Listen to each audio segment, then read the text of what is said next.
Hey YouTube, this is PokéCastXVll here, and today we're going to be looking at how to build a deck on a budget while still remaining competitive. A frequent question that I get asked a lot is if it's possible to play a competitive deck without the use of Shaymin EX. Unlike other TCGs like Yu-Gi-Oh! And Magic the Gathering, Pokemon is perceived as a relatively cheap game. However, even Pokemon does have its pricey cards, which makes it tough for newcomers, especially if they're staples.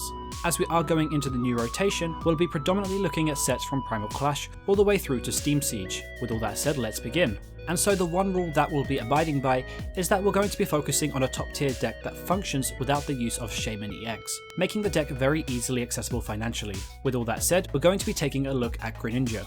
Greninja took second spot at this year's World Championships and isn't really affected by the rotation.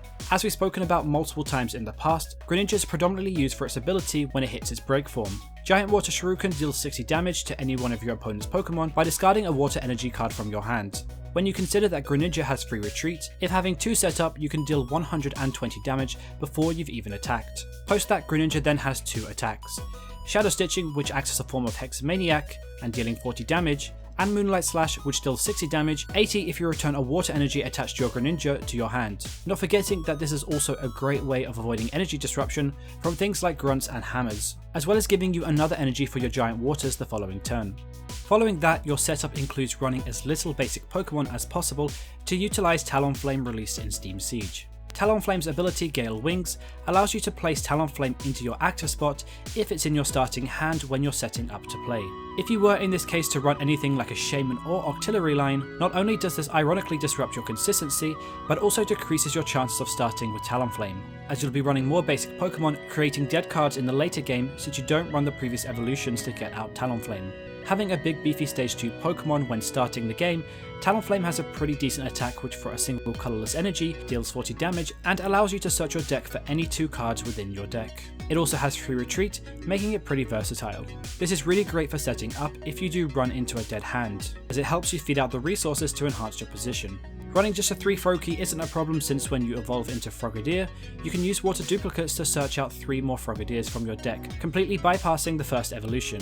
Greninja is a much more later game deck, so unlike decks like Vileplume, you probably won't see results until the later stages of the game. However, once set up, there's not too much that this deck can't beat. Let's take a look at the list that came second at this year's World Championships.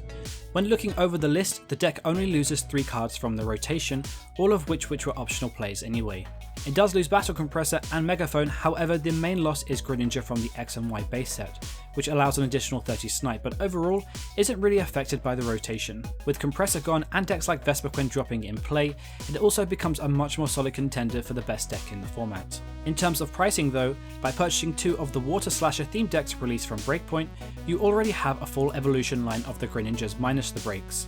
The break cards are probably starting to increase in price just a little, only because of how well it did at Worlds. But otherwise, most of the deck consists of trainer cards such as items, stadiums and supporters, all found for less than £1 or a couple of dollars if you are in the US. And above all, no need to run Shaymin EX. And so there you pretty much have it. That is a top tier deck that you can build on a cheap budget using the Primal Clash Onwards format. If you did like this video and would like to see more Pokemon related content, all you have to do is click the annotations at the end of this video. Alternatively, there will be a subscribe button there as well if you would like to subscribe to the channel. Also, not forgetting that I now am on Facebook, so be sure to go over and give it a like if you would like to keep more up to date with the channel. Otherwise, that leaves me to say thank you very much for watching, and I will see you all next time.